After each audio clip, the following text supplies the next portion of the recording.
आपका हमारे YouTube channel पे स्वागत है। जैसा कि आप सबको पता है, इस यूट्यूब चैनल पे आपको जो है रेगुलर क्लासेस देखने को मिलने वाली है।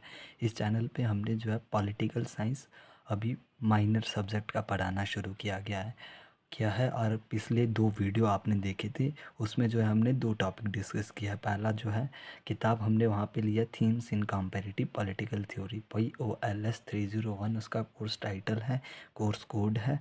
और उस किताब के हमने पहले 2 चैप्टर कर लिए, जहाँ पे जो है भारतीय और पाश्चात्य राजनीतिक चिंतन है। और उसके बाद हमने बात की है जॉन लॉक के बारे में। तो आज हम पढ़ने वाले हैं थीम, जो किताब आपकी है डेमोक्रेसी एंड गवर्नेंस। इसका कोर्स कोड है DSC 1B POLS 2। किताब का जो आज हम पढ़ने वाले हैं, पहला टॉपिक हम पढ़ेंगे जहाँ पे हम बात करेंगे प्रेसिडेंट के बारे में, राष्ट्रपति के बारे में। ये वीडियो जो है, ये लेक्चर हम जो है पार्ट्स में डिवाइड करने वाले। इस चैप्टर का ये पहला पार्ट रहेगा जिसमें हम बात करेंगे राष्ट्रपति के बारे में, कि राष्ट्रपति के बारे में भारतीय संविधान में कौन कौन सी व्यवस्थाएं की गई है। अगर आप फर्स्ट टाइम विजिट कर रहे हो, सब्सक्राइब कर दीजिए हमारे इस यूट्यूब चैनल को, क्योंकि जो है आपको इस यूट्यूब चैनल पे, हमारे इस यूट्यूब चैनल पे इसी तरह की इंफॉर्मेटिव वीडियोस मिलने वाली है। चाहे आप HPU के स्टूडेंट हो, SPU मंडी के स्टूडेंट हो, political science first second third year, आपको रेगुलर वीडियोस मिलने वाली है। अभी हमने सीरीज़ शुरू की है BA फाइनल ईयर से। तो शुरू करते हैं राष्ट्रपति चैप्टर को। तो सबसे पहले जो भारतीय संविधान में राष्ट्रपति का वर्णन कौन कौन से अनुच्छेदों में किया गया है, तो उसके बारे में हम सबसे पहले बात करते हैं। आर्टिकल 52 से लेकर 62 तक जो है राष्ट्रपति से संबंधित उसके संवैधानिक पदों का वर्णन किया गया। अब आपको लाइन बाय लाइन मैं समझाने वाला हूँ राष्ट्रपति का वर्णन किस अनुच्छेद में क्या बात की गई है राष्ट्रपति से संबंधित। तो सबसे पहले बात करते हैं आर्टिकल 52। इसमें बात की गई है कि देश का जो है एक राष्ट्रपति होगा। इतनी बात की गई है कि देश का एक राष्ट्रपति होगा जिसके नाम पर जो है देश का शासन व्यवस्था चलेगी। आर्टिकल 52 में बात की गई है कि राष्ट्रपति पद होगा।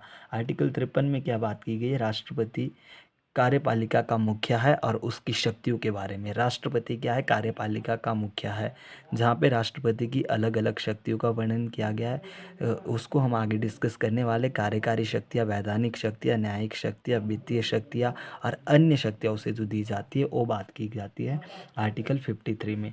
आर्टिकल 54 क्या बात करता है कि निर्वाचन मंडल की चुनाव में कौन कौन शामिल होगी, कौन कौन राष्ट्रपति के चुनाव में सम्मिलित होगी। सबसे पहले आपको याद रखना है, राष्ट्रपति के चुनाव में केवल और केवल चुने हुए सदस्य शामिल होते हैं, ना कि मनोनीत सदस्य। चुने गए सदस्य में सबसे पहले हम बात करते हैं लोकसभा के निर्वाचित सदस्य इसमें भाग लेते हैं, राज्यसभा के निर्वाचित सदस्य भाग लेते हैं, और राज्य की जो विधानसभाएं होती है वहाँ के निर्वाचित सदस्य जो है राष्ट्रपति के चुनाव में भाग लेते हैं। और इसके अलावा जो केंद्र शासित प्रदेश में चुने गए सदस्य होते हैं वो भी जो है भारत के राष्ट्रपति के चुनाव प्रणाली में जो है भाग लेते हैं। ये बात की गई है चुनाव मंडल के बारे में आर्टिकल 54 में। आर्टिकल 55 बात करता है चुनाव प्रक्रिया की। चुनाव का प्रक्रिया क्या होगी, चुनाव के लिए जो है कौन सी प्रणाली अपनाई गई जाएगी। तो आर्टिकल 55 क्या बोलता है, चुनाव में कौन सी प्रणाली अपनाई जाएगी। एकल संक्रमणीय मत व्यवस्था या अनुपातिक प्रतिनिधित्व प्रणाली को हम 2 भागों में बांटते हैं। एक है एकल संक्रमणीय मत प्रणाली, दूसरी है सूची प्रणाली। तो जो राष्ट्रपति का चुनाव होगा वो होगा एकल संक्रमणीय मत व्यवस्था के द्वारा। इसमें जो है वोटों की तहजीब अलग अलग रखी गई है। लोकसभा राज्यसभा के सांसदों की मतों की संख्या अलग होती है, और जो राज्य की विधानसभा होते हैं इनके मतों की संख्या अलग होती है। ये भी हम बात करने वाले हैं आने वाले, जो इसके बाद हम पढ़ेंगे राष्ट्रपति की निर्वाचन पद्धति के बारे में, वहाँ पे हम डिटेल्स इस पे बात करने वाले। फिर इसके बाद आर्टिकल 56 बात करता है कि राष्ट्रपति का कार्यकाल कितना होगा। राष्ट्रपति का कार्यकाल 5 वर्ष निश्चित किया गया है, और ये कार्यकाल उसी दिन से शुरू होता है जब जो है अपने पद की शपथ लेता है। फिर उसके बाद बात की गई है आर्टिकल 57 में कि पुनर्निर्वाचन, की राष्ट्रपति का पुनर्निर्वाचन हो सकता है। देखिए भारतीय संविधान में कहीं भी ये वर्णन नहीं किया गया कि एक व्यक्ति केवल एक बार ही जो है राष्ट्रपति का चुनाव लड़ सकता है।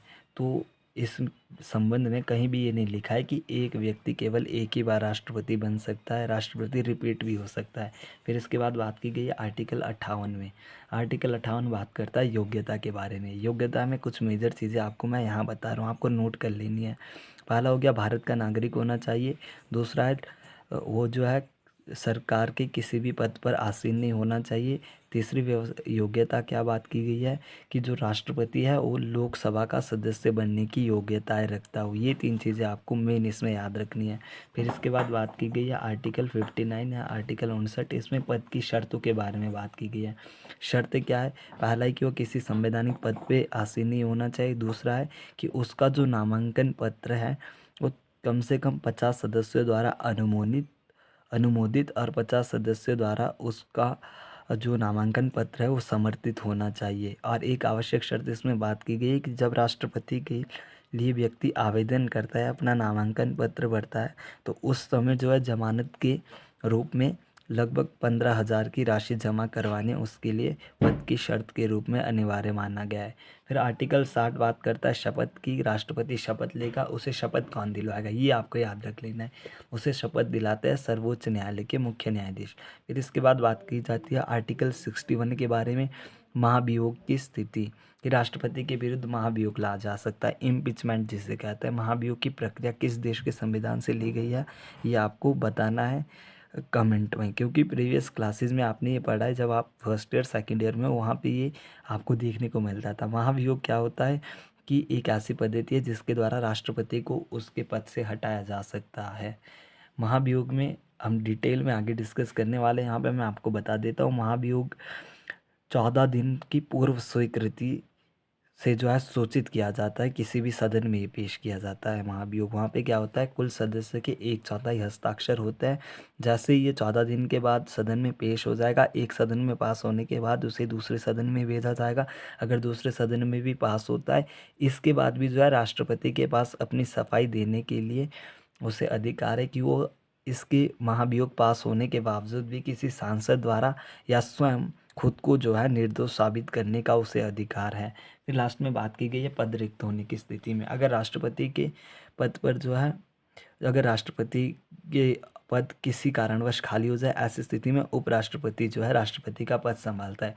अगर उस वक्त उपराष्ट्रपति भी ना हो तो उस वक्त उस स्थिति में जो है देश का जो सर्वोच्च न्यायालय का मुख्य न्यायाधीश होता है वो राष्ट्रपति पद संभालता है। अगर देश का सर्वोच्च न्यायालय का मुख्य न्यायाधीश भी नहीं हो तो ऐसी स्थिति में जो है, एक बार ऐसा हुआ था 1969 में, जब जाकिर हुसैन जो है राष्ट्रपति थे, जब उन्हें पद से त्यागपत्र देना पड़ा, उसके बाद जो है राष्ट्रपति को राष्ट्रपति पद पर बिठाया गया।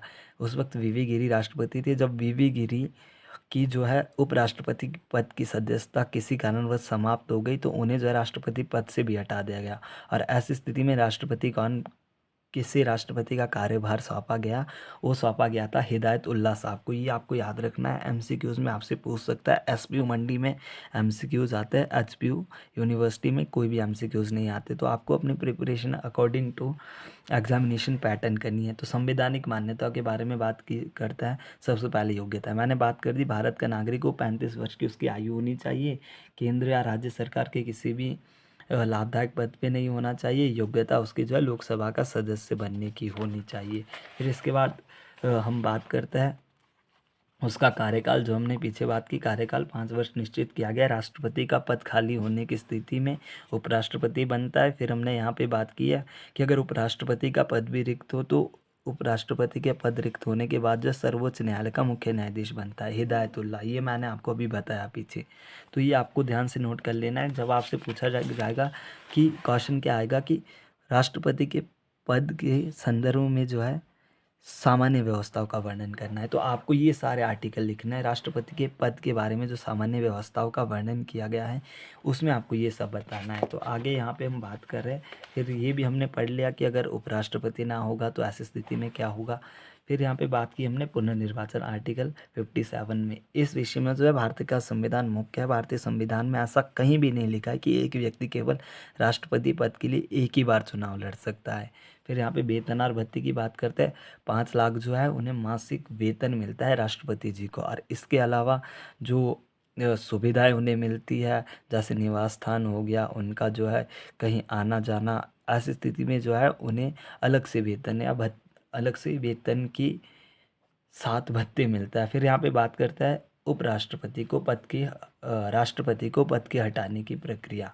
राष्ट्रपति के बारे में पढ़ रहे हैं तो संसद के किसी भी सदन में 1/4 सदस्यों के हस्ताक्षर सहित जो है दोष के प्रति पूर्व सूचना प्रस्ताव करने वाले दिन से कम 14 दिन पहले जो है सदन के अध्यक्ष को सूचना देनी होती है। इसमें क्या बात की गई है कि 14 दिन पहले आपको सदन के अध्यक्ष को लिखित रूप में सूचना देनी है कि हम जो है राष्ट्रपति के विरुद्ध महाभियोग ला रहे हैं। फिर जब 14 दिनों के बाद ये पेश सदन में होगा, किसी भी सदन में, ना यहाँ पे ना ये बात की गई है कि लोकसभा में होगा कि राज्यसभा में, किसी भी सदन में पेश हो सकता है। जब ये पेश होगा तो 14 दिन के बाद इस पे क्या होगा, मतदान। अगर 2/3 बहुमत से पास हो गया तो इसे दूसरे सदन में भेजा जाएगा। अगर दूसरे सदन में भी पास हो गया तो ऐसी स्थिति में जो है इसे पास समझा जाता है, मतलब ये बिल महाभियोग जो है पास हो गया। लेकिन इसके बाद भी जो है राष्ट्रपति को ये अधिकार है कि वो अपने किसी प्रतिनिधि जो सांसद हमारे संसद में बैठे होते हैं या फिर इसके अलावा वो जो है स्वयं अपनी सफाई प्रस्तुत कर सकता है, स्वयं को निर्दोष साबित करने के लिए प्रयास कर सकता है। ये बात की गई है संवैधानिक व्यवस्था के बारे में। एक बार फिर से बता रहा हूँ, आपको क्वेश्चन दिया जाएगा कि राष्ट्रपति के पद के बारे में बताइए, तो आपको यहाँ पे ये अच्छे से मैंने लिखा हुआ है, ये इतने आर्टिकल आपको डिस्क्राइब करने, ये आपको पढ़ने की ज़रूरत नहीं है जो यहाँ पे दिया गया है। हाँ, जो यहाँ पे हेडिंगें दी गई है जैसे राष्ट्रपति की पद शर्तें, तो ये आपको पीछे देख लेना है। तो ये आपको इम्पोर्टेंट क्वेश्चन ज़रूर देखने को मिलने वाला है इस चैप्टर से।